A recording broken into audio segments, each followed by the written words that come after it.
Hey, everybody. This episode of Our Kids Play Hockey is brought to you by our title sponsor, NHL Sense Arena. Look, we all want our kids to succeed in hockey, but let's face it, finding training that's both effective and enjoyable can be a real challenge, and not to mention expensive and a total drain on time, especially if you have to drive to the rink, pay a private instructor. There's so many reasons that money gets spent on this game. But that's where NHL Sense Arena steps in. It's a virtual reality training game that brings the rink into your home that takes off-ice training to a new reality. It's designed to improve hockey sense and IQ, something that's lacking majorly in the game today for both players and goalies. And you get unlimited access to over 100 drills and training plans from top coaches and players that can be played anytime, anywhere, with drills approved by USA Hockey player and goalie development directors. Look, improving mental hockey skills at home has really never been more fun, and any hockey player that uses this is going to have a blast. All right. I've used this before on my own, and it feels like you're so immersed in an arena, you sometimes forget you have a headset on. And again, it's not being on the ice, but it allows you to work on some of these skill sets like scanning, as I said before, hockey IQ, looking around the rink, making the right plays, that getting those repetitions in now as a hockey player are super important for your development. So NHL Sense Arena is giving all the listeners an exclusive offer for $50 off an annual plan when you use our code Hockey Never Stops at checkout. Again, that's Hockey Never Stops. All you got to do is go to hockey.sensearena.com. Again, that's hockey.sensearena.com. Use the code Hockey Never Stops, and you'll save $50 on your annual plan of NHL Sense Arena. Make sure to check that out and enjoy this episode of Our Kids Play Hockey.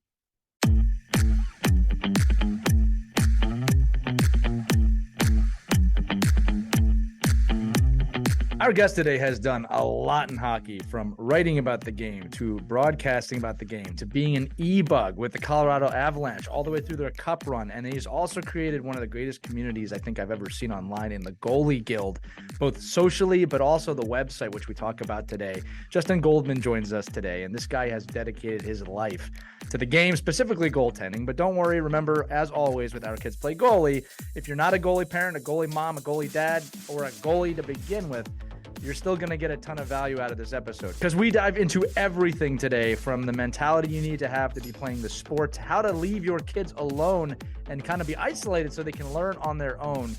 Really, really important episode today that we've enjoyed. And as always, it's that time. We got to let you know that if you're a fan of this show, you get a nice discount on hockeywraparound.com using the code OKPH. For those of you who don't know what Hockey Wraparound is, if you have young kids and you're spending a lot of money on their sticks, this is a blade protector that you put on the bottom. It is the #1 in the market by far. It fits all sticks, all curves, all sizes, doesn't matter. It can cut down to size any blade, and it saves you money because it keeps your kids from going outside and scraping that fiberglass stick or whatever they have across the sidewalk, across the concrete. It protects that blade so they can play outside with their game stick and enjoy it, all while saving you money. So again, OKPH at hockeywraparound.com, and they'll take care of you, giving a discount. Or if you're inclined, you can go to Amazon. They have them on there as well.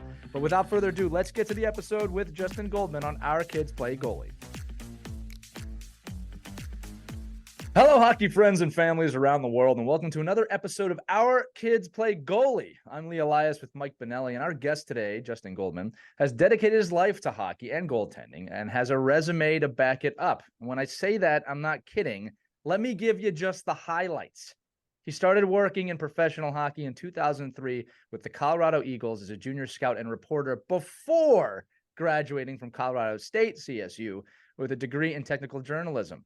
From there, he worked in several media roles with the Colorado Avalanche, that's an NHL team, on the airwaves and in publication. In 2011, he joined NHL.com as one of their first goalie-specific writers before being hired by USA Hockey in 2012 as a regional goalie scout for the National Team Development Program. In 2016, he was selected as the e-bug for the Colorado Avalanche, a role he held through their Stanley Cup winning season in 2022. In 2020, he was selected for the Goalie Advisory Board for Sense Arena VR, which is a groundbreaking technology that I can almost guarantee many of you with younger kids that you will see them use this, whether they're a goalie or not, before they graduate high school. As I said, there's a lot more experiences I could list, but perhaps the most important and impactful is this next one. In 2009, Justin created the Goalie Guild, which today is a nonprofit foundation dedicated to supporting the global goaltending community.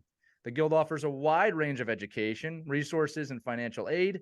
This also includes scholarships, books, research, and their Lift the Mask program, which is something we're going to dive into today.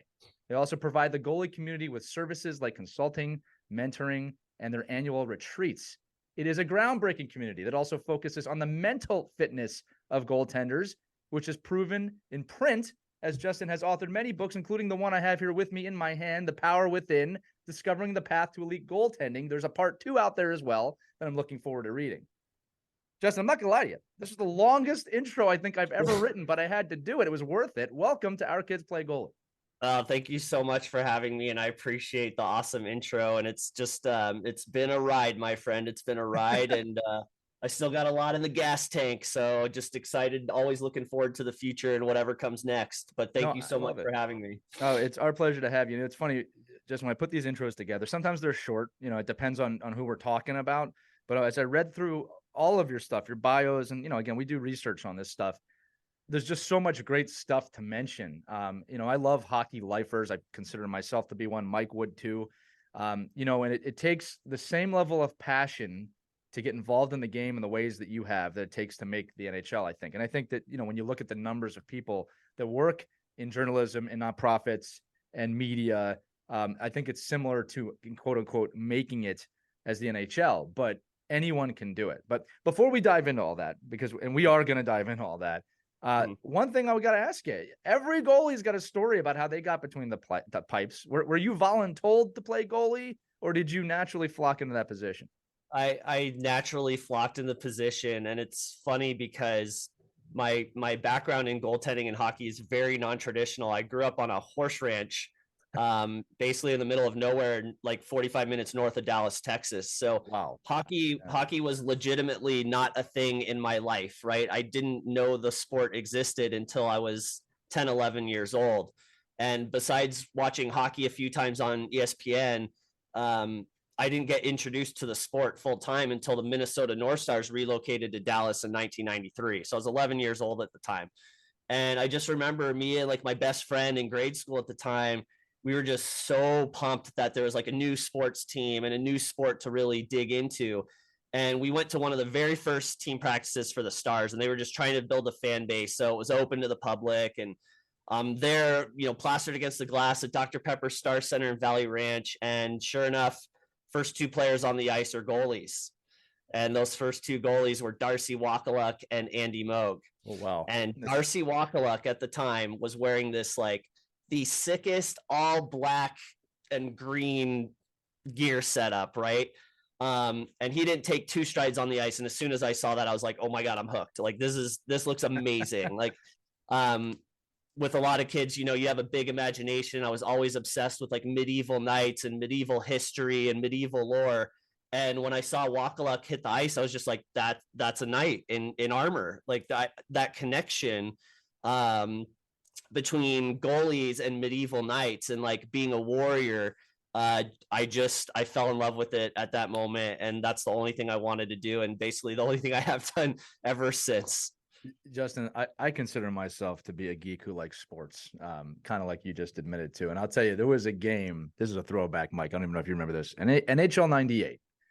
It's by EA Sports, had one of the greatest openings in the history of video games and sports. And I will never forget, one of the phrases was, "Are you afraid of the masked man?" Right. And they had Felix Potvin on there just staring at you. And I was never a goalie, but I remember that was the coolest thing I thought I had ever seen in my life. Right. Yeah.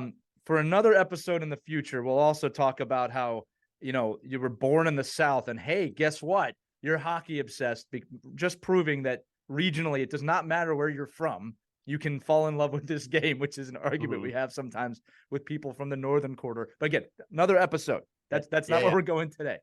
I want to dive right into the Goalie Guild because it is an amazing platform. Why don't we start from just how you developed it? Because it wasn't what it is today, back when you created it, and just talk about quickly the evolution of it, because it's really grown.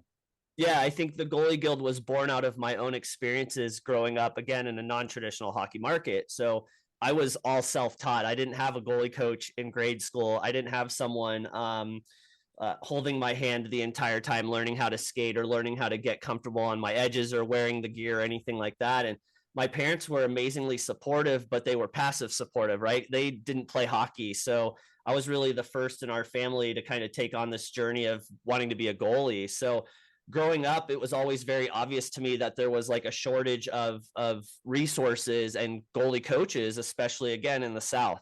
And so I think just growing up and getting older and continuing to build this passion for goaltending, it was like, wow, there's so many other kids like me that would love to play this position, but don't necessarily have the support from the family or the associations or people around them. So how can I help alleviate some of these obstacles, some of these challenges that I know goalies are facing because I'm experiencing it firsthand.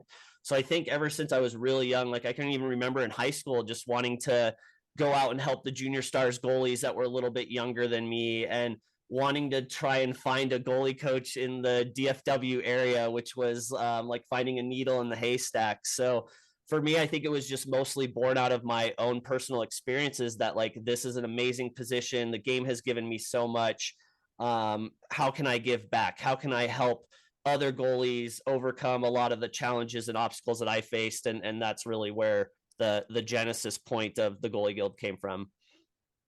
You know what's amazing too, Justin, is when you go to this, you know, I've followed you on Instagram for a long time, but when I actually went to the website, it's a different experience. Like, you know, most of the time when you go to a website, you're expecting to scroll, here's all the information, here's how you can do this. Yours is not like that. I mean, you get there and it's like, hey, here's resources immediately. Like, where do you want to go? Right? What do you want to select on? So I applaud you for that because it's almost immediate value. You know, it doesn't look like a landing page where it's like, click here to sign up now and you too can be part of the Goalie Guild. Like, it's not what it is, right? There's a clear drive to like, how can we help you today? Right. I really love that aspect of it. Is that something that you knew you wanted to do immediately? Did you want to be different, or did it just evolve that way? It's so funny because I actually spent this past summer redeveloping the entire Goalie Guild online experience, and it was exactly what you said. Like I mean, don't get me wrong, I love fast action, high paced goalie websites and a lot of action and a lot of cool imagery and stuff, but that's not what the Goalie Guild is about. The Goalie Guild is a foundation that provides resources and education for coaches and families. So it's like, yeah, I want to get right to the point. And I want to try and make it as clear and as simple as possible for people to understand all the different layers and all the different programs that are involved. So when I discovered Gitbook, which is the platform that I use, I thought it was perfect. I know it's mostly for like coding websites and fintech stuff. Yeah. But I just thought, I was like, you know what, this is very transparent.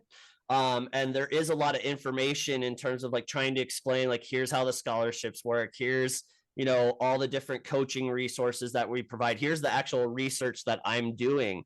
You know, a lot of goalie coaches like to keep that information close to their chest. Sharing is something that we need to break down that barrier here in North America. And so I'm very transparent about the stuff that I'm studying and the resources that I tap into. And it's a lot. There's a lot of different complex layers to understanding skill acquisition and goalie development. And I've accrued a lot of knowledge over the years. And so I just want to make sure that what I'm sharing is as transparent and as simple as possible to get to. So I really appreciate you saying that, because I worked my butt off all summer on rebuilding the experience and making it a little bit clear and more transparent in terms of like the work that I'm doing on a daily basis and how it all connects together under this umbrella of just giving back to the goalie community. Well, look, the reason I bring it up is that this is not true of just hockey. This is actually almost everything, but it's just kind of, oh, this is the way we've always done it, is the general mentality for things. And that's the most dangerous way you can think about anything. So whether, again, you're born in Texas, so you've already always had to think outside the box. But I think what you've done is create somewhat of a model of other organizations, or for other organizations, excuse me, they can look at and say, wow, this is a different way of doing this. Because I'm like you, man. I'm a bit of a nerd. By the way, the guild part of the name makes a lot more sense now. But yes, the idea is that, you know, Mike and I are constantly studying the game and finding stuff. And it's like, you know, social media is there, but like, we would just want to give. Like, one of the reasons we made the podcast is we want to create communities and places for people to share this type of information. And I think you've done that digitally in a way that's not looking like just a sales pitch. And I really appreciated that when I saw it. So that's really cool. Yeah, no, and I appreciate that feedback, because it is one of the things, like, I'm not selling a product, right? Like, I'm sharing knowledge and information and trying to make it easier for non-goalie families and non-goalie individuals to still want to learn more about the position in a very like non-obtrusive way. So I really appreciate that. And I'm also very non-linear. Like, my background is very non-linear. My development path has been very nonlinear. And so I'm not afraid to try things that maybe haven't been tried before and not care if people don't like it. You know what I'm saying? Like, I stay in my lane and I stay in my zone. And if I feel like something's going to contribute to the growth of the foundation, or just make it easier for goalies and people to get involved, like, that's really at the heart of the decisions that I make with all this stuff. Yeah, I think like for me, I mean, your platform is a great resource for a non-goalie person, which I am a goalie person, but for somebody who's not studying. Are you though, Mike? Are you though? Well, yeah, I am. I mean, I think I'm teasing my goaltending, and I think it's because I think it is, it's such a weird position to try to manage in saying, okay, you need to be the best player on the ice, but you also have to be the mentally toughest, and you also have to be the person that doesn't show any emotion, but you have to show emotion, and we have to count on you, but and can't you just stop a puck? Come on.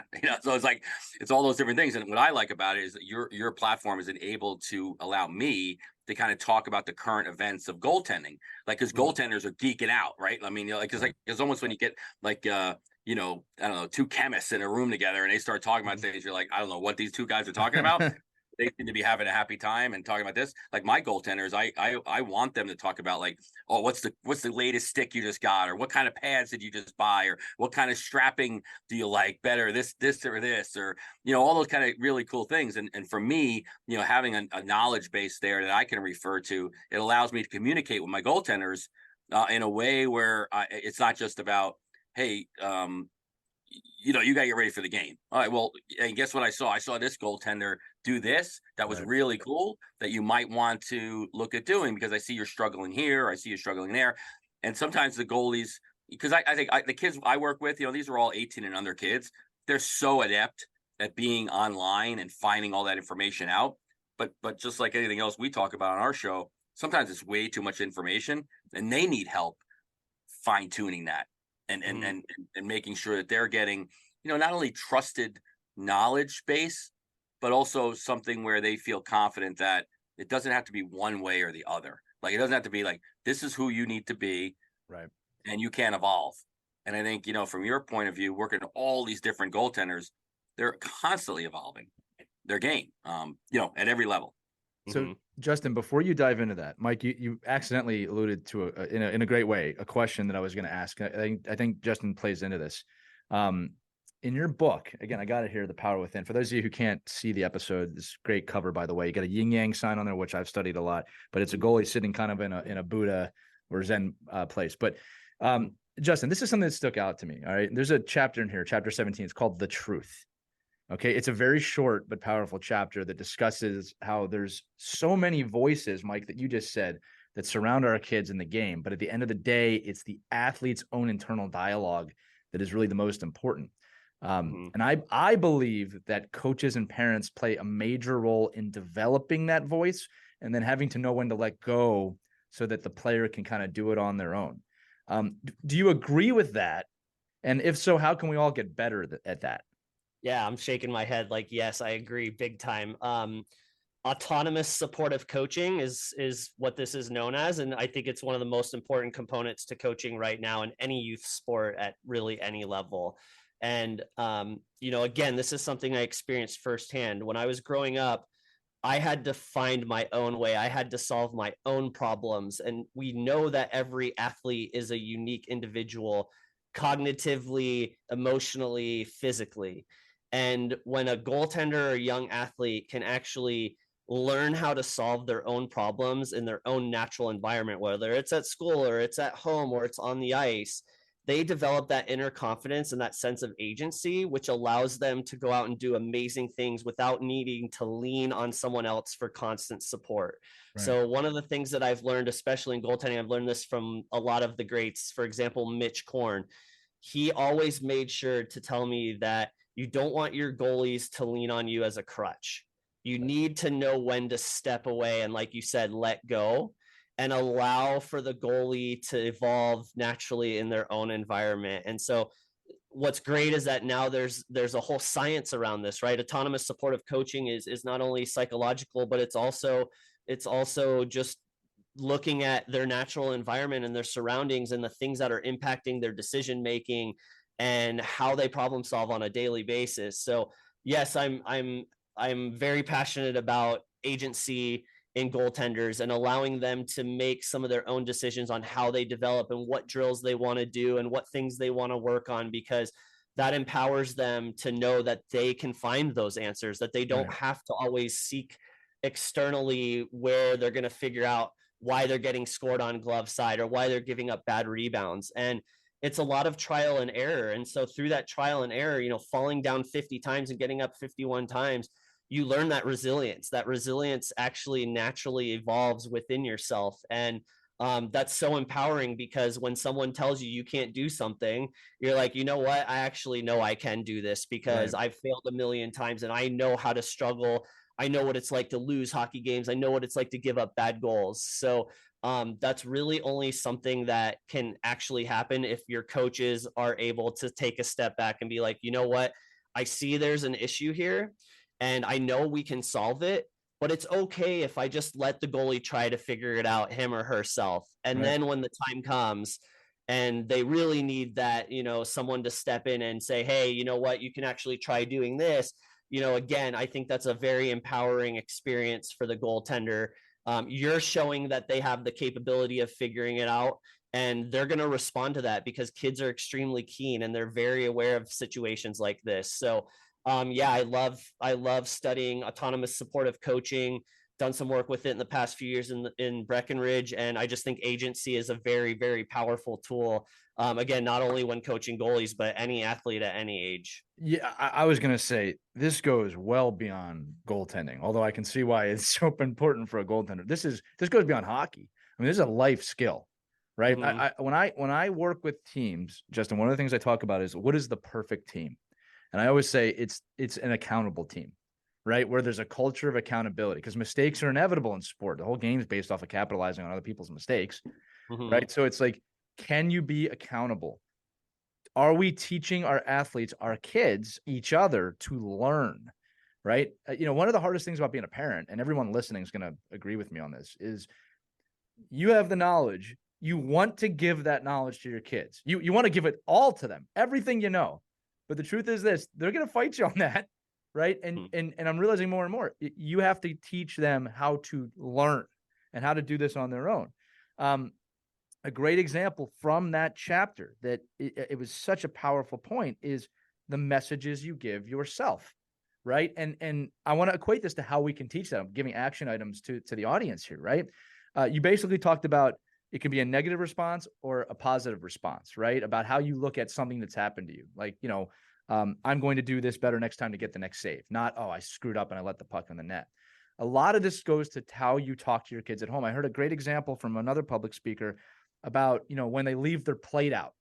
It's don't leave your plate out. That's actually not what you should be saying. It's, hey, take your plate to the sink, the action, the outcome. Right now, that's not negative positive, but it's how you teach them to do that. When we teach our kids not the action, but the problem. You didn't take your plate to the sink. You left it out.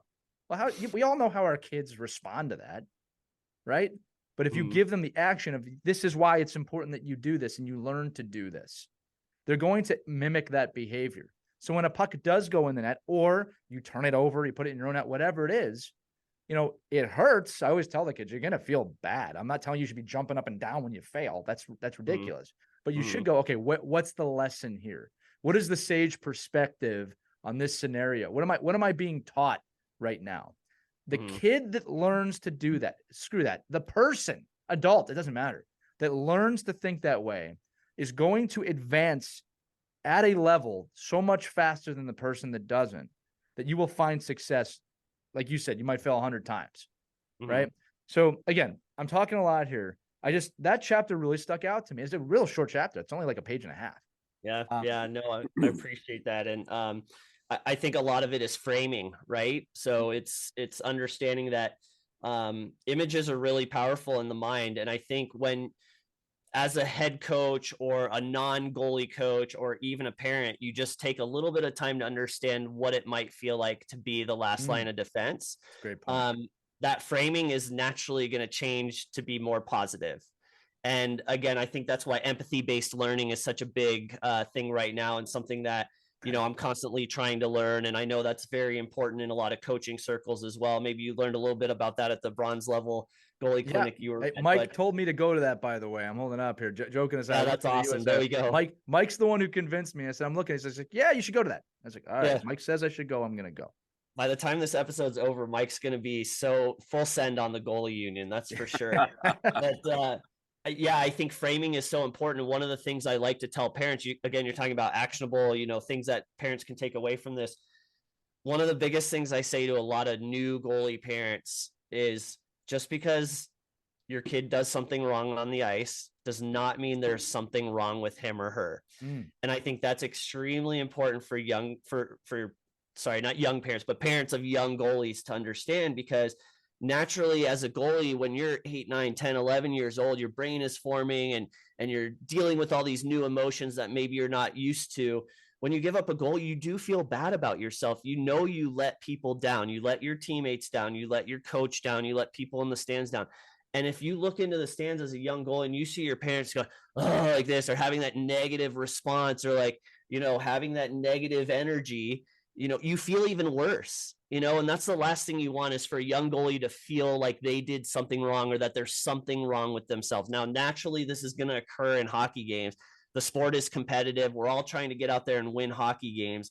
But I think that's where the framing is so important, is understanding that just because you lose a game doesn't mean you're a loser, right? So goalies naturally internally process these things as if there is something wrong with themselves as an individual, because they don't quite understand that, like, they're going to go through this journey, that goaltending development is very, like I said, non-linear.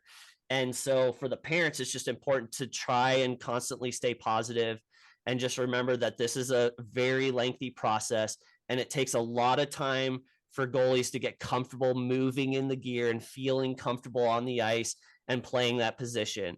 You know, I think forwards and defensemen, they don't have to deal with that much because, you know, they're wearing shin pad, you know, the gear is more molded to their body. Whereas with goaltenders, it's heavier, it's bulkier, it's not as comfortable, it's a little bit cumbersome. And that's going to affect the way that you perform and the way that you feel when you're just out there on the ice playing a hockey game. So I think framing is really important. I think that's kind of what you were speaking to really clearly and very well, about the role of the parent in all of this. And so I think that's really important. We talk about framing. And I just love that quote that I shared, you know, just because you make a mistake does not mean that there's something wrong with you as an individual. So, yeah. And it's not just parents. This is a coach's job too. Like I have heard, Mike, I know you have too. And this always bothers me. I have heard coaches multiple times in a 1-0 loss or a 2-1 loss blame their goaltender and say something. And I'm like, you've got to be kidding. They can't score the goals as well. Right. And what a lack of accountability in that situation. Right. You know, and it's one of those things where, especially in youth hockey, the message you're giving your goalie between periods or after the game, especially if it's not your own kid. Right. I mean, you know, one of the things I think I try and say, and I hope other coaches do, is I'm not really worried about the score. I tell the goalie that. I just want to make sure you're doing everything you can. Because here's another one. This is one I'm learning with my own son. He doesn't know what he doesn't know. Right. You know, in squirt, a lot of goals go in up top. And I told my boy the other day, well, yeah, you're not 6 feet tall. Right. You know, when you shoot for the top bar in youth hockey, you're pretty close to the head. Right. It's not the easiest save to make. So we talk about just what are the things you can do to help yourself in that situation. I'm not worried that it's going to go in. So it's what are we going to do? Another thing too is you mentioned this too, and I think that, again, this is for all hockey players. This isn't just goaltenders. Goaltenders deal with this way more than skaters, though. Is when a negative thing happens. This is for the parents listening. what is the reaction of the kid to you? Is it to look to you with fear? And am I being judged? Or is it, I look to you for comfort? Or, and this one's fine too, I don't look at you at all because I'm not basing my success on what you think, which is also great. Right? But if your kid's looking up every time they make a mistake, wondering if you're going to yell at them, that's a dangerous place to be, especially if they're young. Right? It's not, in my opinion, Justin, that's not the relationship I think you want to have with your kids. And I don't think it's going to help them. I think it creates anxiety. It doesn't reduce it. And I think, especially if we're talking goaltenders, as we'll get into, there's a zen you have to have. You have to have a very goldfish memory in that position. You can't go too long in that spot thinking about it. Yeah. And I mean, again, we talk about framing for parents, and it's also important as part of that is don't be results driven when you're dealing with a young goaltender. Right. The result is the result. It's not a direct correlation to how that goaltender performed or what he or she may have learned in that experience, right, or in that game or in that tournament. And so again, just letting go of the results or the score, like you said, is extremely important because there's so many other takeaways beyond just what the numbers look like in a game. Right. And the goaltending position inherently means that you're going to be coping with so many uncontrollables. You can't control pucks bouncing off your own D-man. You can't control your coach deciding to pull you halfway through a game when you know you've still got a lot of fight in you. You can't control other coaching decisions. You can't control what other players, there's just so many. Control the other team. You can't control your own team. Right. So, yeah. and this is why like young goalies struggle a lot of times. This is why a lot of things, we see a lot of goalies, and it's not uncommon. This isn't meant to be negative, but goalies deal with a lot of anxiety and OCD. It's naturally developing within themselves because they're playing a sport as the last line of defense. I use that last line of defense a lot because I think it really frames like the struggle and the pressures that goalies face as the last line of defense. It sucks to play a game that you love when you have to react to what's happening out there 95% of the time. You don't have that agency all the time. You don't get to walk up to the plate and get ready to swing and hit a dinger, right? Like you have to wait for the game to come to you. And there's a lot of stress and anxiety that is inherent with that, especially when you're also feeling external pressure of like, I have to win this game. I can't give up bad goals. Otherwise, I'm not going to play the next game or I'm going to get benched. So there's so much happening within your own mind as a young goaltender that like anything you can do to help alleviate those results driven, overly competitive voices, whether it's external or internal, is really going to help. So again, it's like a lot of cliche comments, but it's just like, it's about the journey, not the right. Yeah. Like it's about the journey, not the destination. And all of these different things really do help a young goalie process the game a little bit better and just like calm themselves down and most importantly, just have fun with it. And not feel like they have to win every single game or always be the best player on the ice to feel like they're effective or they're part of a team.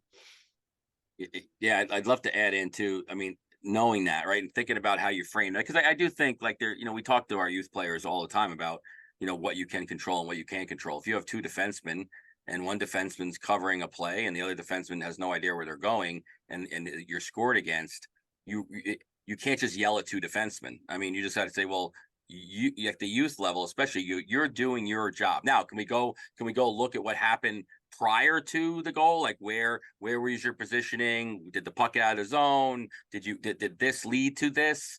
Like all that kind of stuff. But ultimately at the youth level, it's all about like, what are you doing as an individual? And are you getting better or are you getting worse? Are you improving or are you not learning? Like, so I think, knowing your background from a goaltending perspective and some of the technology you're involved in, like I know us in our school, we just put in a Sensorina room, for the goaltenders. And it really was more because it was a lack of ice and the ability to say, well, listen, you can't ask these kids to throw the pads on, throw the skates on. And so maybe you could talk a little bit about, knowing that goaltending is such a unique position and not necessarily you have to have a Sensorina program, but what can you do off the ice as an individual goaltender to kind of quiet yourself and be in positions where you can get better without a coach, without without having to have full-time goalie coaching, without having to have a shooter with you.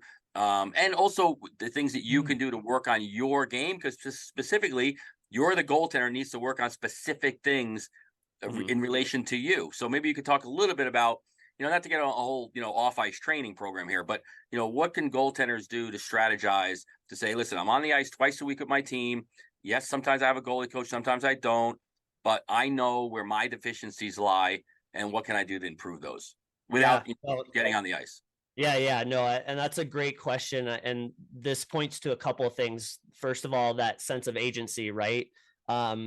We know that goaltending is, and I'll say this a million times, we know that goaltending is very nonlinear in terms of like that development path, but it's also very self-organized. And by self-organization, I mean, what I spoke about much earlier is like being able to solve your own problems.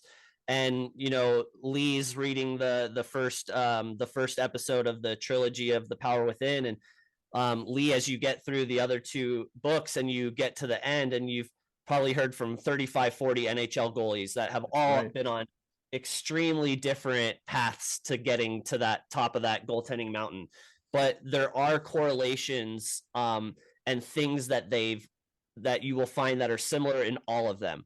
And one of them, to Mike's point, is like every goalie that's achieved a level of greatness or have reached that high level, they all at some point in their junior career, some point where they were of age, it's different for everyone, doing some type of off-ice mind-body awareness practice, whether it's yoga or Pilates or breathing techniques or visualization. Something about the mind-body connection is so incredibly valuable for a goaltender to find that level of inner performance. You almost don't get to that high level of performance unless you're doing something like that on at least some type of regular basis. Now, it's not like they're doing it 7 days a week and that's it, but at some point in their journey, they picked up some type of mind-body awareness practice and they gravitated to it because they realized that it helped them feel better about all of these different aspects of their own development. Does that make sense? So totally. Mike, that's one of the first things, like right now, breathing exercises and just having a basic understanding of why it's so important for a goalie is huge right now at all levels. And I think about when I was a goalie at a younger age, like I wasn't breathing half the game because I was so like just tense and so caught up in tracking the puck and making sure all the bajillion things of my positioning and my technique were dialed in, right? So half the time, like when you're killing a penalty and the pressure's on in a 3-3 game in overtime, it's like you're not breathing. You're holding your breath and you tense up, right? And so just having that basic understanding of the knowledge and the awareness of I'm not breathing is going to, hopefully lead you down this journey of like, okay, how can I get better at this when I'm actually performing? So that's just one example. And like to your point about Sense Arena, why I love being involved with the Sense Arena program is because, again, it provides agency for the goaltender. They can put on the headset and they can go in and they can choose what drills they want to work on and what areas of the game they want to work on. And it's all through their own research and their own drive and their own passion for wanting to figure things out. And yeah, it's great. You can have a coach say like, okay, here, you're going to go in and do the X, Y, and Z. But like, I personally just love giving them a headset and being like, here's how you get into Sense Arena. You let me know what you like, find. Tell me what you experienced. Let me know what you thought was cool and what you thought wasn't so great, and just listening to their experience, guiding themselves in their own development path, again, circles back to all the stuff I've been talking about self-organization and autonomy and agency. And like, that's where I think goalies truly learn. Like, we know learning happens everywhere and you need good coaches to provide some structure. But when I see goalies just go in and tinker in the headset themselves and come back to me and they're like, I want to take this drill that I did in Sense Arena that I found, I want to do this on the ice. Can we replicate this? It's like, all right, let's figure out how to do it. Yeah. And that's, I think, very powerful for goalies and like you said, and players. So we got to quickly make sure all the listeners understand what Sense Arena is. So it's a VR experience, right? So Oculus, some of you might have heard Oculus, but you put a headset on, layman's terms. I know some of you know out there, but I got to tell you, man, I tried this thing out about a year ago. And I remember I was skeptical. I'm like, all right, this is going to be, man, I was in the NHL for a minute. I mean, it was insane. You put this headset on and you're on the ice making saves. And I'm not even a goalie. And it was like, wow. In fact, Mike, it gave me hope as I get older and my body really won't let me do this anymore. I'm like, I'm still going to get to play somewhat because this technology is only going to evolve to the point where we can all use it. But I just want everybody to know out there what it is. Right. And the cool thing about anything like that is a lot of the components that are in there are like, for a guy like me, like has, 25, 30 athletes. And I'm like, I got to get more reps for them somehow, unsupervised by me. Mm-hmm. It's a great tool. But all the things that are in there are things that guys like Justin have been doing without a VR. Like it's just this again, it's just another tool. But you can, to your point, Justin, as a goaltender and as a parent, you can find all of those resources in your living room. I mean, for free. Like visualization doesn't need equipment, but the equipment definitely enhances and helps, I guess, in a place where sometimes our kids, don't get, like you saw every goal. Like I don't think there's a goalie in the world that doesn't know how to juggle, right? Like every goalie, every goalie, like juggling. I don't know how to juggle. Right, well, you got to do better. Come on. Yeah. But I mean, every goalie you see, they have a ball and they're juggling or they're throwing the ball off the wall. Like that's basically it's free, right? Mm-hmm. I mean, so you can do a lot of those kind of things, and whether you're doing it for hand-eye coordination, whether you're doing it to mentally prepare, whether you're doing it just for getting your body in motion and warm and flexible, like so it's all different variables to why you do it. My point was just the goaltending position, and it took me a little while as a coach, especially at the college level, to understand like, okay, I got to get these guys, like they're going to leave the room and they want to do their own thing. Like I want a team. Well, and they are part of the team, but their preparation and honestly for me, like I've allowed all the players to do that. Like all the players now are learning how to prepare differently to help them. Yes, there is a time to be in the locker room together and everyone, being synergized to what we're doing. But there also is a time where certain players need to get themselves ready in certain different ways. And I think we as coaches have to respect that. And I think also, like you mentioned about, the breathing exercise and things like that. Like there's a lot of old school coaches still that don't give a crap about your breathing, don't care that you're not ready. Or like, listen, just get in the pipes. I'm not taking a timeout for you. You got to suck it up and be, and be prepared. How you do that, I don't care, and I don't want to know. And I think that's where we've all evolved, especially from a USA Hockey Practice perspective and the bronze coaching clinics and things like that, that we're just giving so much more education to the everyday coach to know that, okay, this is another point of emphasis that we have to have for all of our athletes. It just happens to be that this one athlete is a very important cog to the wheel because we only have two of them, and then we have to cater around that player to get proper positive reps, so that when they do get to a game, we can just let them go and do their thing. So it's just because you're absolutely right. If I have a defenseman that has a bad first period, I could sit that defenseman for the next two periods. If I have a goalie that has a bad period, it's not so easy. I might not have a choice. You might not have a choice. Well, not only that, we've seen plenty of times where you pull a goalie, he's out, and then the hell with this kid sucks too. Throw the other guy back in. Then you're like, okay, like he's terrible.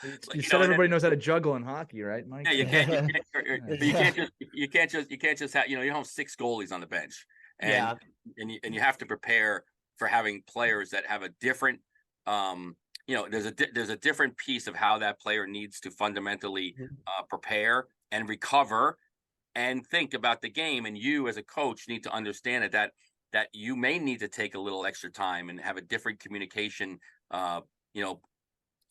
vehicle or portal with your goalies, not so much like to cater to them, but to understand that last line of defense mentality and how that presses on them. Yeah.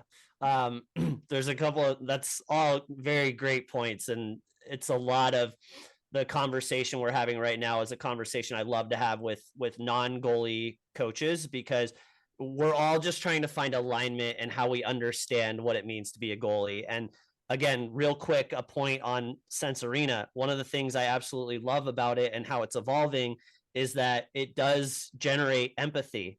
when you put the headset on and you play the goaltending position in Sense Arena and you've never been a goalie before, all of a sudden you're like, oh my God, it's actually not very easy to see pucks from the point. That's so Oh my true. God, traffic. Oh my God, traffic does Yeah. suck. Oh my God, just having a mask on your face with the bars. Oh my Right. God, things aren't as clear as I maybe thought watching from the bench. So like, And you don't have to, and you can't get hurt. That too. You don't think I heard that. And that's the thing I think that's so important is like I challenge parents and I challenge coaches that have never been a goalie before to put on the Sense Arena headset and do a goalie drill just to get a very simple idea of like, oh my God, this is not nearly as easy as I maybe thought it was. I got a couple of dads and moms. I think I'll invite to ours. It'll change your life. You'll never yell at a goalie the same way again. Trust me. It's true, but that is the power of empathy-based learning. And that I think is what, for years I was trying to hammer away at with coaches was like, coaches that don't understand the position. I'm not saying this to separate them. I'm saying take the time to truly try and understand what it means to be a goalie. And VR is an amazing way to do that because you're immersed in it. And you can't not experience what it's like to be a goalie when you're wearing the headset. And I think that can be so, so powerful because, again, already you're starting to empathize with like, oh my gosh, how do you even see like, oh my gosh, now when you give up a goal from the blue line, you're not like, oh my God, what the heck was that? That's terrible. You're actually thinking about, well, what got in the way of his vision? What did the puck actually, what are you seeing from the goaltender's perspective that you don't see from the bench, or the stands are 200 feet in the press box, which is another conversation. But that I think is what ultimately my goal is in the goaltending community or in the hockey community, is to like help coaches and parents and people that haven't experienced the position find that level of alignment with the understanding of what it means and what that experience is like, so that we can all treat goalies a little bit more like humans and a little bit less like targets. Yeah, it's funny how to see how this technology is going to evolve, because like I can already hear some people like, it's VR, like it's coming big time. It's already here, actually. It's just a matter of how it's going to expand. Justin, before we get into Lift the Mask, which is something we have to talk about, and we're kind of leaning towards that in our conversation anyway. One of the signs of a good writer, which you are, is you're able to really consolidate sentences to not be bloated and just say something very good. And in your book, you had a small quote that really stuck out to me, which we kind of talked about a little bit today too, which is inspiration is often found in isolation. And this talks about also mindfulness. We were talking about the ability to breathe, and a lot of people go, I don't know how to do that. It takes time. It takes as little as a minute or two to just kind of do it, to be focused, to be present with something. It's something we don't teach enough. But when you say inspiration is often found in isolation, it's obviously not limited to goaltending, like we're saying. It's a life skill. But how important is it? And this is the question I want you to tell our audience. How important is it to create that time for yourself and your kids, right? Because sometimes as parents, we need to learn how to lay off and let our kids be isolated. Again, we've been alluding to that the whole time. But I think, again, talking to the parents and the coaches, we have to give them the isolation. I've had to learn this lesson an infinite amount of times with my own kids, because I'm just very hands-on. I know the game. I want to get involved. And a lot of times I have to tell myself, you need to let them have a minute. Stop telling them what to do and let them figure it out. Yeah, I think it's extremely powerful. And my experience again was that I had parents that truly supported everything that I did. And I was into a lot of different stuff. Like I said, I was like really into medieval knights, and I wanted to play the saxophone, and I want, all the things that kids want to do when they're growing up, when they're discovering themselves. There are ways you can support it without hammering down on them every single day and trying to structure what is naturally unstructured. And I think development for kids is a lot of like, there's a lot of research about how we're just wired to create. Like creativity is a natural instinct that we all have. And there's a lot of things that pull that creativity away and destroy that natural creativity by overstructuring it or having too much of an impact on a kid's day-to-day journey or day-to-day, different tasks that they have to get through. And creativity is really reinforced and developed and nurtured when kids are able to be in their own environment. So when they flock to something or they find something that they truly enjoy, whether it's running or it's riding a bike or it's doing some activity that's Gaming, fully yeah. autonomous, Yeah. right? Like they find the answers are out there in the distance, but you're not always going to see it right in front of you. And so you have to be able to process your daily life. You have to be able to process what you truly enjoyed and what you didn't like. And you're forming all of these different, gosh, what's the word I'm looking for? You're forming a lot of different behaviors just naturally by going through life. And so I think for young goalies and for parents, it's just, again, they're going to find those solutions if you just let them figure it out themselves. Right. And in isolation, you're able to process a lot of the stresses that you go through.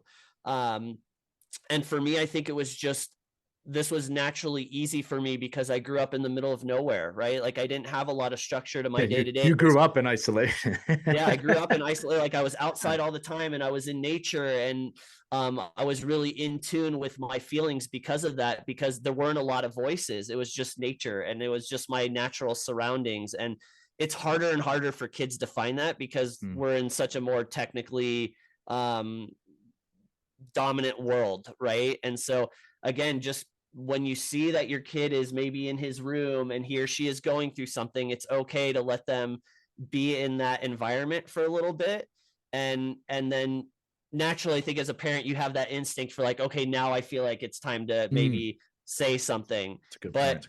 If, to your point, Lee, if you just allow for some of that to naturally occur, you're not damaging anything. You're not being a parent just because you're not around the entire time.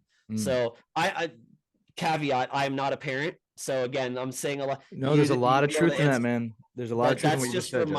What the hell do you know that? But you're absolutely right. I mean, it's all. But as parents, we have to remember that. Like it's great to go like, oh yeah, that is what kids like to do. Like, I think that's what a lot of us parents, we forget how much freedom we had, how much unstructured time we had, and how like I remember, like I don't remember my father ever watching my hockey practice ever. And now, like, parents are filming the whole practice. Like, the whole practice is getting filmed. Yeah. I'm like, what the hell are you doing with all that film? Mike, I got to tell you real quick. The iCloud companies must be making a fortune off these hockey parents. And Mike, between that and Live Barn, I got to tell you, a really funny thing happened the other day. Keep in mind that my kids started playing during COVID, and, like, you kind of had to be there. And I was at my son's squirt practice weeks ago, and I realized there was no other parents there. And I realized, because he's old enough, I was like, I don't have to be here. And I got really excited. I was like, I just got an hour and a half back to my life. And not that I don't love watching him, but I think it's also important that he plays without me there sometimes. He knows I'm not there, whether we have a good relationship or not. But Justin, listen, whether you're a parent or not, the point you just made, this is what I will tell you that you probably don't know, okay? The point you made is absolutely true. You are not a bad parent if you just let them be, all right? A lot of us forget that. What I'll add to it is this. It's really hard to just let them be, especially, like I said earlier, you want to give them the knowledge, you want to share things with them, at least I hope you do, but like most things, you have to let them do it on their own. You talk about empathy and empathetic learning. All of us adults have to try once in a while to be like, what was it like when I was 9? What was it like when I was 15? Remember your own life at that time, not from the viewpoint of an adult. And look, you're naturally going to say, oh, wow, my mom or my dad was right about that. View it as a 15-year-old. You're going to see things totally different. I try and do that with both my kids of, okay, what was I thinking, if I can remember, at that age? Or more importantly, what was I not thinking at that age, right? Wasn't worried about these things. I just wanted to have fun. So I think that's an important part of it as well. But what you said is that inspiration happens in isolation for everyone listening. This is why, just to prove the point, most of our great ideas in the world come when we're taking a shower, or we're at the gym, or you're out for a walk, or you're driving, because you're typically by yourself in those situations and your mind is quiet for a change, or it might be very loud depending on how you want to look at that. Right. But that's when you're able to be present. Right. And you're able to think. And this is something we can teach our children to do. Right. There's a big misconception that you can't teach kids this. because kids naturally wander. Your mind is wired to wander, excuse me, right? Wonder and wander, it works. But you can teach someone, hey, let's be present for 30 seconds. Let's focus on our breathing for 30 seconds. That's a learned skill that you can gain, right? And to your point, Justin, we do a lot of this with my kids. I think there's a lot of moments that make me proud as a parent, but when I see my son or daughter breathing on the bench or in the net, and I know like they're doing it on their own, it's like, wow, wow, that actually worked. And they're relying on it to stay calm and not get anxiety, which they definitely have. Anyway, I'm talking a lot. That's all right. I want to get Justin, share your thoughts, but we have to dive into this lift the mask thing because it's massive. Well, it's funny because it just reminds me of something I saw online last week about this viral video on TikTok about a girl who's like absolutely amazed because she went on a walk down in her neighborhood without her phone for 10 minutes. And she was like, oh my God, it changed my life. Like, I feel I have such a clear mind. And us old people are like, okay, really? First 20 years of my life. It's so similar. So similar because I'm in a car right now with a new driver, and when my son's driving, and he's like, "Man, I never realized how beautiful this area is," or "Wow, that's really nice." I go, "Yeah, because your head is in your phone when I'm driving." Right. Like, so I think when all of a sudden he's now behind the wheel driving, like, wow, I never even noticed that there, or wow, I didn't know that was so close to us, or wow, that's there. But it's actually uplifting. I'm like, well, number one, you're looking around the road. That's a good sign for your sake, Mike. Thank God. Yeah. But I mean, it's just funny to see that you're like there's that Coach Chippy, the kid that does the online thing. Yeah, he has this great joke about the junior guys going into a walk in the woods, and he's like, and the guy's like, yeah, well, let's just put our phones down by the tree and we'll go for a walk. And he's like, yeah, we're gonna put our phones down, for he goes, no, I'm not doing that. Like, I can't. But it's just funny how like it's so foreign to these kids not to have this device stuck into their hand, which gets me. That's the juggling act of technology, right? Of we're using all guilty of it and using, but even for the players, right? There's like the whole the controversy or the discussion about having iPads on the bench and not. Like, do you need that instant look? Is it helping? Is it hurting? Like, all those kind of things is us juggling this new world of, wow, we have all this great access to all this stuff, but is all this stuff way too much to use? And John Tortorella of the Flyers says it's distracting. And he's taking them off his bench. Well, he's an expert, but I think it's but again, this is the juggling act, right? Because there's plenty of people that will say this is the greatest thing you could ever have as an athlete. Like, and I'll tell you right now, hitters know it. Hitters have known this forever, right? Like, the hitting book has become a video book, which has become a huge teaching tool that they're looking at prior to getting in the box to hit. Like, their whole game has changed based off of the information they're able to digest. So, but are we doing that as imagine, there's going to be a time, right? There's going to be an iPad attached to the back of the net, and on a goalie can turn around and look at the goal. It's going to happen.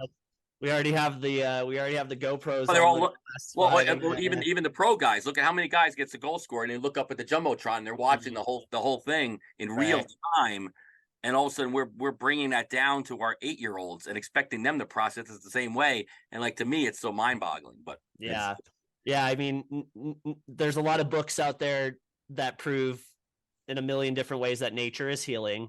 And I think anytime you can get away from the daily grind or away from the technology, it does so much good for you, and it does help you find those answers from within, which goes back to the autonomy and the agency. And that was huge for me as a young kid growing up. Like, I was very blessed to be surrounded by nature all the time, and just, again, have parents that really cared about me, but they cared more about just me enjoying the process than it was like, oh, you need to get to the next level because we spent this much money on gear. I never had that. And that was something that I'm so grateful for now. It's probably a big reason why I'm still so passionate about the position, because they didn't take it out of me. They didn't teach it out of me or coach it out of me. That's another thing that I've learned from a lot of great goalie coaches, is why you just observe more and talk less, because you don't want to coach good skills out of a goalie. And some of those skills are going to be skills that you can't see. It's not going to be the hand quickness or the ability to recover back to your edges. It's going to be how they process the game and how they overcome a lot of the challenges. And you don't want to coach those things out of a young goalie. So you have to just sit back and let things happen. And that's really challenging, like you guys said. It is. It is. You know, something you've done, a little transition here, to help people with those challenges. And Justin, I don't want to sugarcoat this. This is actually a really important thing you've created. As I've fallen into the goalie world more and more, this is something I hear about every month from the other goalie parents and sometimes the goalie themselves. And it's a brilliant initiative that you've made. I actually like to see this go beyond goaltending. But let's talk about Lift the Mask, which is a mental health support program for goaltenders that you operate through the Goalie Guild. It's also a monthly challenge that you share with your audience. Let's just dive into why you created it.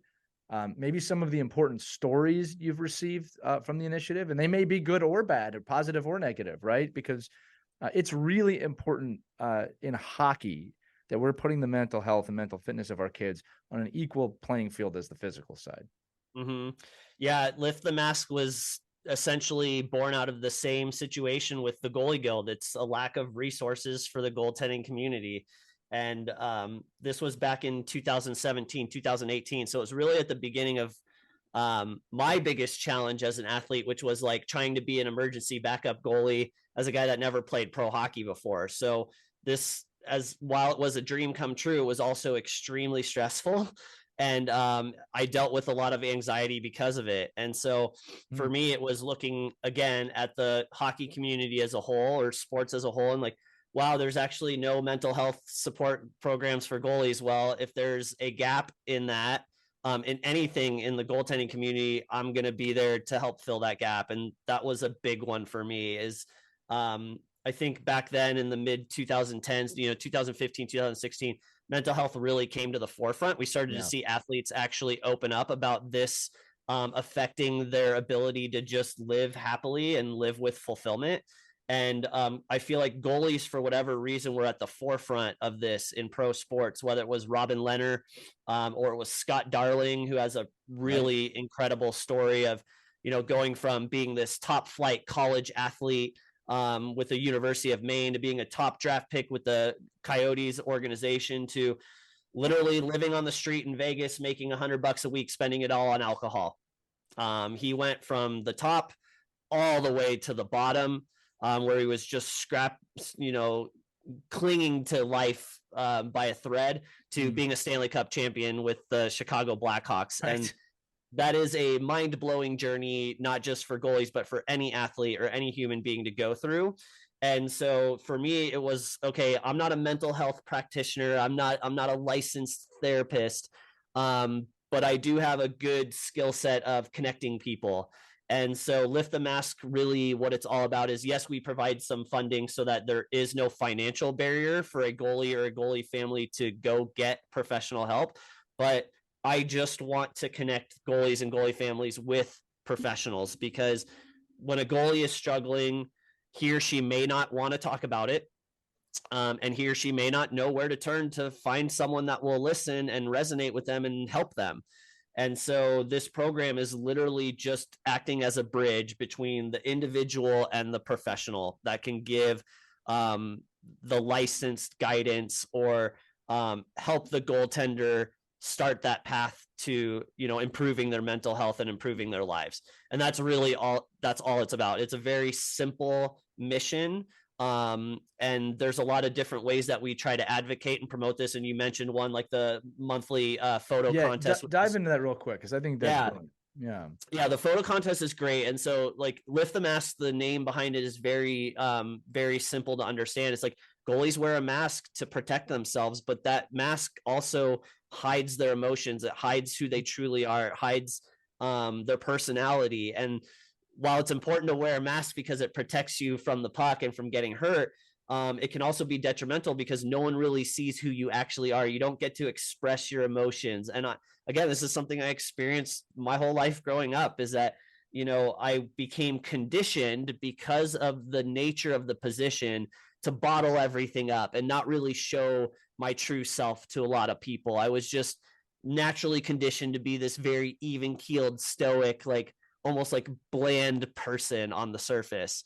And we know that's not reality, right? Like you have to be able to express yourself, and at least we get to do that with paints on the mask and stuff like that in our gear. But anyways, this idea of like, you know, being able to lift your mask and share your story and help resonate with other goalies and with other individuals that haven't been through certain things is really, really powerful, because it normalizes mental health. It normalizes the struggle and the challenges that we're all on and we're all going through. And what's funny about this, you know, journey for myself is like, I built Lift the Mask, but I had never really, me personally, I had never really gone through any type of traumatic experience, or I was never diagnosed with OCD or depression or anything else. And it wasn't until a couple of years ago when my mom passed away that I actually faced it head on. And that was the most difficult stretch of my life. I was shattered into a million pieces because my mom, she passed away very unexpectedly. And I was just struggling to survive for a while.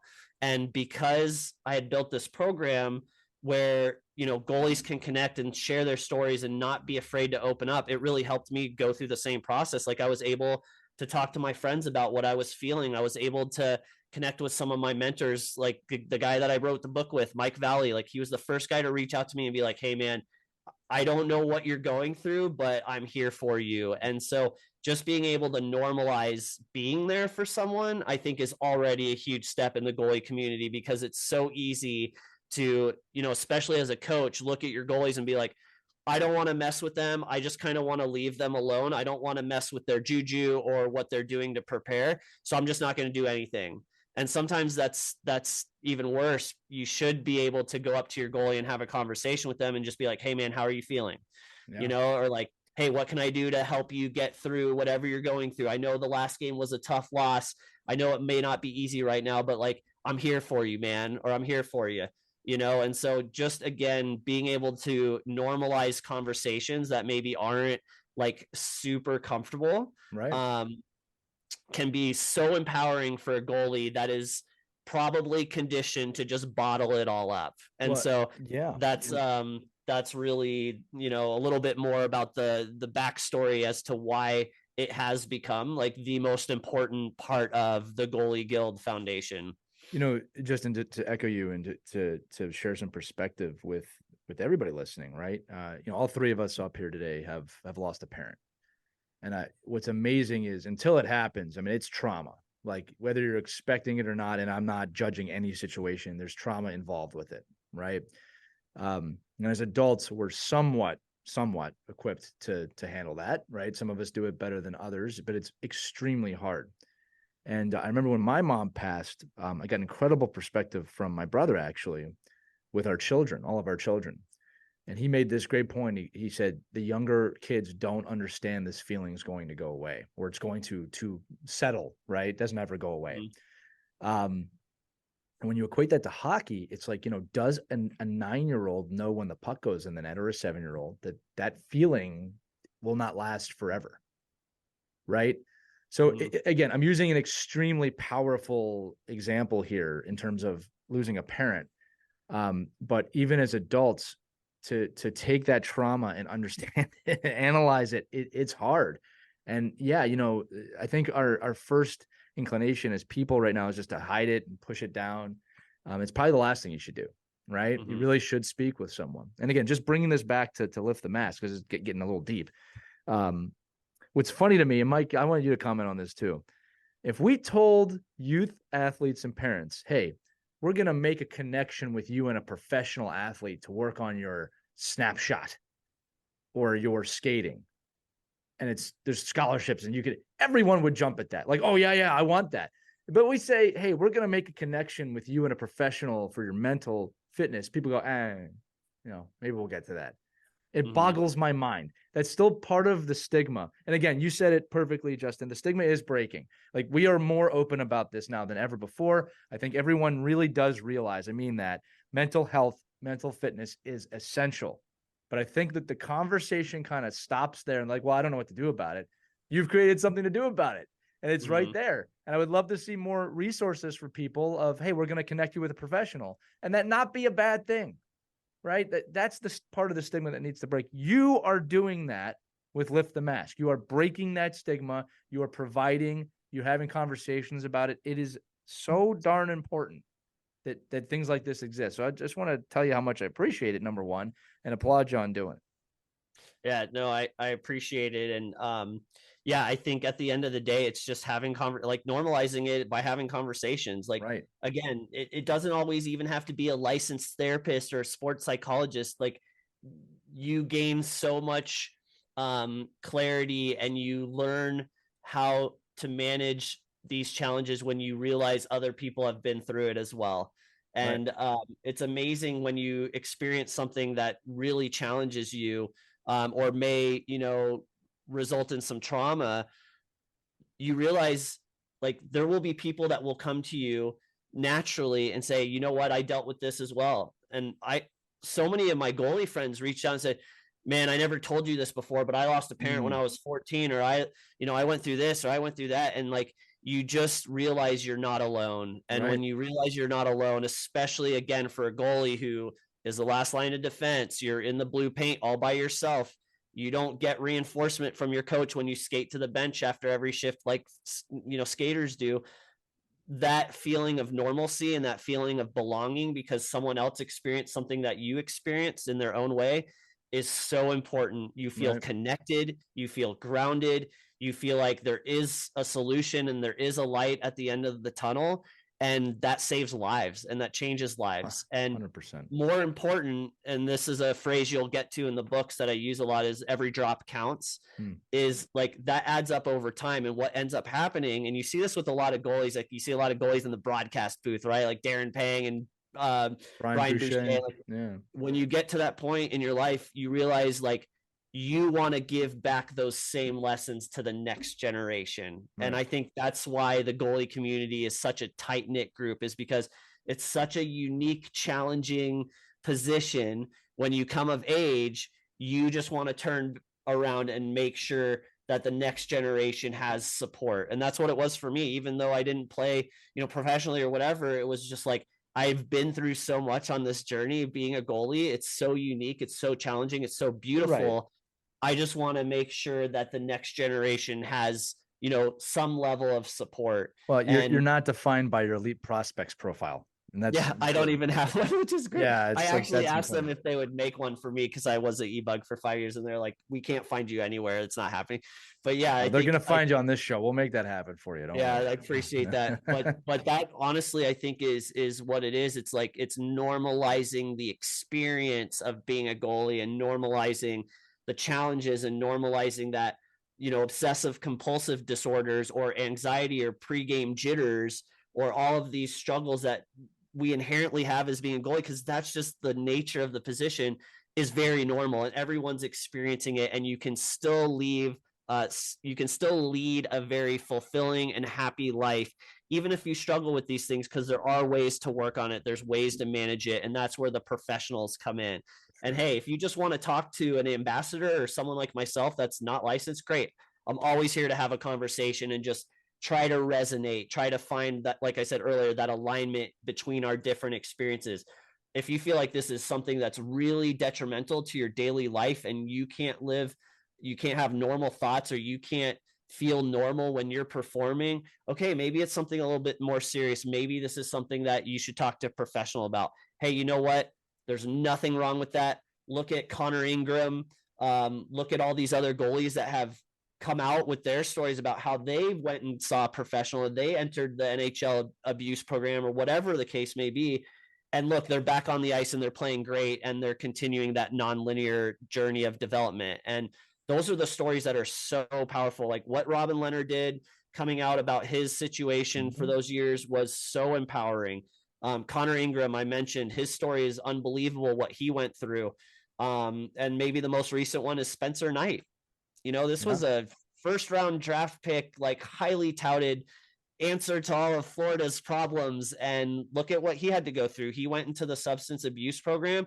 When he got out of it, he explained, like, the anxiety was why he leaned on the substance, whatever it was. It was the pressure that he felt being the answer to all of Florida's problems. It was just too much to manage, and that's okay. It's going to happen. A human can only handle so much before they eventually break down and something happens. But you're never defined by your mistakes. You're defined by how you overcome your challenges. And I think even though everyone was like, oh, what's wrong with Spencer Knight? Like, why isn't he playing? He makes all this money, blah, blah, blah, all that stuff that you hear. It's like, wow, now you really understand what he was going through because he opened up about it. And by opening up about it, think of all those other goalies that are hearing this and maybe struggling with some type of substance or struggling with, you know, the OCD or the anxiety or whatever it is, depression. Wow, they actually can solve it. There are ways to get better, and it's a journey, but man, you come out of that so strong. And again, it's like now you can take that experience and give back to the community and help others. And that's that self-fulfilling cycle, I think, of care and nurturing and wanting to help others is super powerful. And I just try to build on that by sharing those stories. I was lucky enough to be at the NHL Awards when Leonard won the Vezina. And you know what? I'll never forget what he said. He said, I may be mentally ill, but that doesn't mean I'm mentally weak. And exactly. That was a groundbreaking statement in mental health history, not just sports. But I remember he said that it was so powerful. I never forgot it. Right. So with that said, I actually have to end this, unfortunately, on a fluff question because of some of the things that you said. But you were involved with the Avalanche for many years. You're not officially now, you're retired, but you said you were really into medieval knights. So the Vegas Golden Knights, is that the coolest thing ever for you or not? Yeah, it was. Yeah, I'm actually a big Knights fan. I love watching the home games because they just put on this production. Oh, it's amazing. The Knight comes out at center ice, like puts the sword on the ice or whatever. And I actually know him. His name is Lee Orchard. He's from Peterborough in the United Kingdom, and he loves that job. I can tell you that right now. I'm sure he's super. Yeah, that's so cool. And yeah, I think just naturally, that was just something I was really into as a kid. And I think if the Knights were around in the mid 90s, that would have been your team.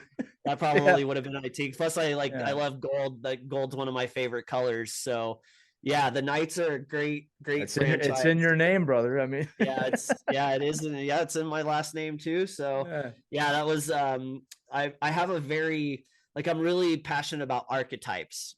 Right. And goaltending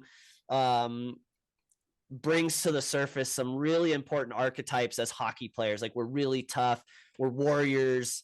And I just think seeing goalies in all of their gear, it's like I just can't make that. I can't not make that correlation. And there's a lot of nobility in that. Like, there's a famous quote about, goaltending is the most noble position in all of sports. And I truly believe that. And I truly believe that, I'm very fortunate that I have the opportunity to kind of live out that archetype and just try and uphold certain standards of what goaltenders should be. And one of them is just to truly, not only have the passion for the position, but giving back. And that's really like my purpose, I think, is I've always been really passionate about giving back because I've been so fortunate to play this game for a number of years and have some really crazy experiences. And because my path has been very nonlinear, like I really lean into that.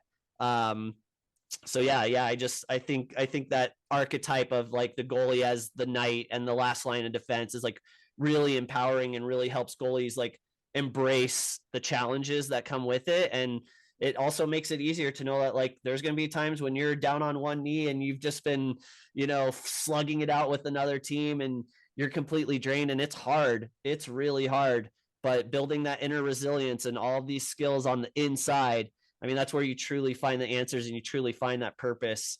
And it's all contained within that blue paint, just being a goalie.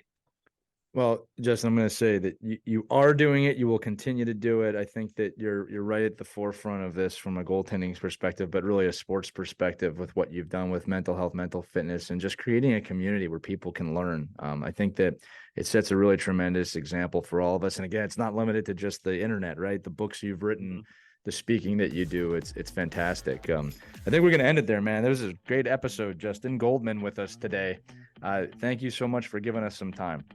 Yeah, no worries. Thank you guys for having me on. And I really appreciate the work that you guys are doing, because again, making this kind of information accessible is extremely important. And your podcast obviously does that to a T. So thank you guys very much. Oh, thank you, buddy. And again, make sure, for those of you listening, share this episode with all of your goaltending friends, non-goaltending friends, people that need to hear it. Make sure you go pick up Justin's book, The Power Within. As he said, it's a trilogy of books. Very, very good reading, regardless of your age. And make sure you check out the Goalie Guild if you haven't already. And really, just to check it out. It's pretty amazing. But that's going to do it for this edition of Our Kids Play Goalie. For Mike Finelli, I'm Lee Elias. We'll see you next time, everybody. Skate on and have a great week. We hope you enjoyed this edition of Our Kids Play Hockey. Make sure to like and subscribe right now if you found value wherever you're listening, whether it's a podcast network, a social media network, or our website, ourkidsplayhockey.com. Also, make sure to check out our children's book, When Hockey Stops, at whenhockeystops.com. It's a book that helps children deal with adversity in the game and in life. We're very proud of it. But thanks so much for listening to this edition of Our Kids Play Hockey, and we'll see you on the next episode.